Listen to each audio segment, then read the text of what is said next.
totes i tots. Xantala, estimades i estimats, com esteu? Jo aquí a casa, cuidant-me molt, escoltant-me. Us he vist en alguns vídeos, algunes explicant contes i m'ha fet il·lusió veure-us, i a les altres us imagino a les cases de cadascú. Bueno, jo avui us explicaré un conte molt especial perquè l'ha dibuixat i l'ha escrit el meu germà Bernat Marquilles, i és un conte inspirat en una cosa real. Quan érem petits, el meu germà i jo estàvem abans d'anar a dormir, la meva mare ens explicava un conte cada nit, un conte que s'inventava ella i nosaltres érem els protagonistes. Llavors, quan la meva mare va fer 65 anys, el meu germà li va fer aquest llibre. Es va passar molt temps dibuixant-lo, que està inspirat en les històries que ens explicava. I al seu temps, la meva mare, quan era una nena, resulta que vivia al Poble Nou. Sí, i sortia al carrer i jugava amb altres nens i nenes, i un dels jocs que feien era aquest, inventar-se aventis, es deien aventis d'aventures, inventar-se aventis on cadascuna eren les protagonistes. A vegades s'inventaven històries entre totes, com nosaltres fem a vegades, o una persona s'inventava una història on sortien totes i s'ho passaven bé. Doncs aquí va. Es diu Les aventis de la Joana i el Bernat.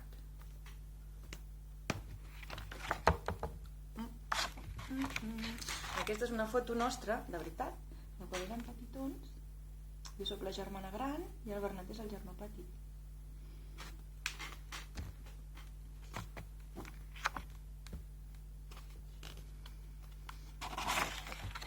Aquí explica què són les aventis. I aquí li diu a la meva mare: gràcies pel teu amor i creativitat, mare. Amb ells vam viatjar i seguim viatjant, més enllà del que es veu amb els ulls.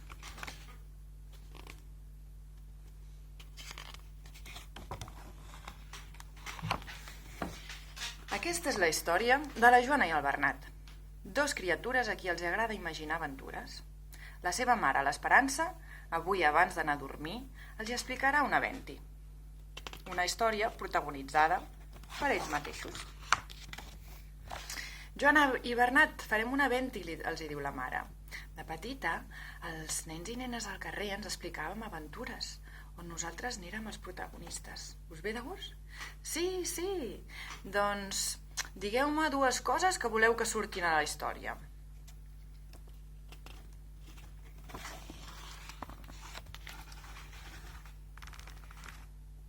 I el Bernat va dir alegre: un drac. Jo vull que surti un drac. I també un globus. I la Joana diu sense dubtar: jo un castell i un tresor.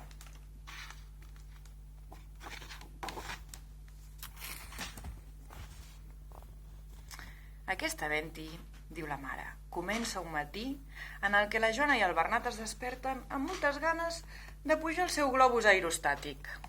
I amb el globus recorren ciutats, pobles, rius i boscos, fins a arribar a unes llunyanes i desconegudes muntanyes.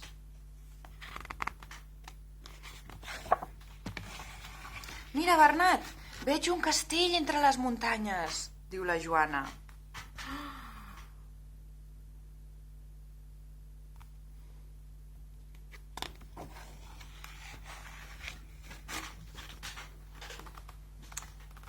A la porta del castell hi troben un avi i li demanen què hi poden trobar dins. Criatures, respon l'avi de la porta. Jo sóc l'Emili, l'avi savi del castell. Heu de saber que a la torre més alta d'aquest castell hi ha un drac ferotge que custodia el tresor. Un tresor que cavallers i cavalleres no han intentat aconseguir, però molt pocs són els que han arribat al cim de la torre, i menys encara els que han superat l'endimoniat drac que allà s'hi amaga.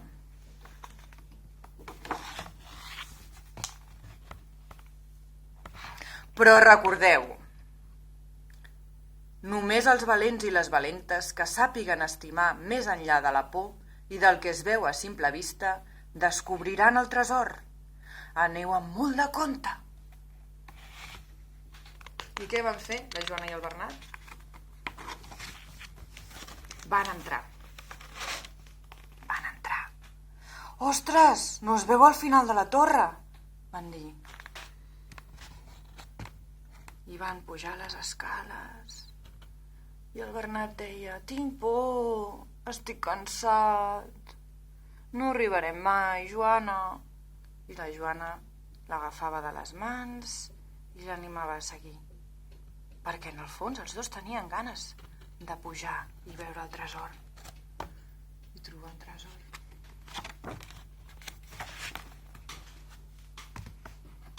De sobte, una ombra espantosa posa els pèls de punta al Bernat. Ai, un monstre! Fugim ràpid! Crida espantat.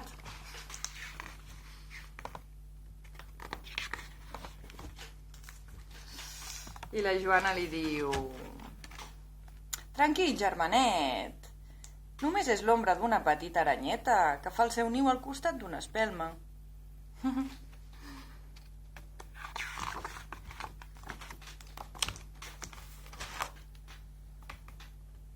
Per fi, sembla que han arribat a la torre.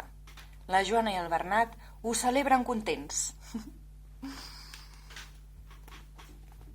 Però un calfred de por recorre el seu cos davant l'immensa porta de la torre. Oh, què hi haurà?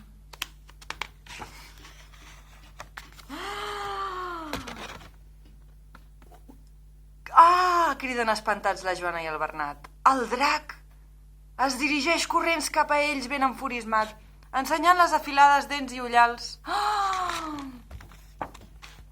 Encara amb els pèls de punta, la Joana agafa el Bernat de la mà i s'esmunyen corrents per sota les cames del drac. El Bernat, paralitzat de por, encara no es creu el que veu.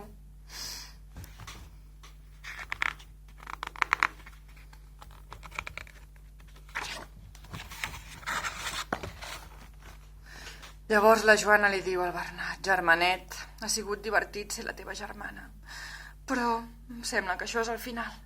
Ja ve el drac.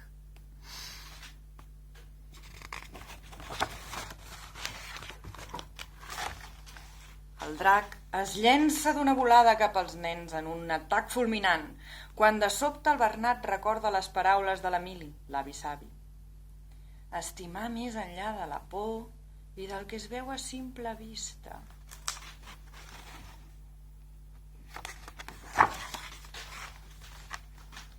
I tot atemorit, amb un gest d'amor, el Bernat li regala una rosa a aquell ferotge drac. Llavors, resulta que la dragona, era una dragona, es va adonar que no li volien fer mal amb aquella flor. I es va posar contenta. Ui, ui, ui, diu la Joana, però si és una dragona, deu estar enfadada d'estar tancada. És per això que estava tan enfadada. No estava enfadada amb nosaltres. Llavors van decidir alliberar-la. L'hem d'alliberar. I van buscar i buscar a veure si podien obrir les portes. L'hem d'alliberar. I finalment van trobar una finestra que amb les seves manetes petites van poder obrir.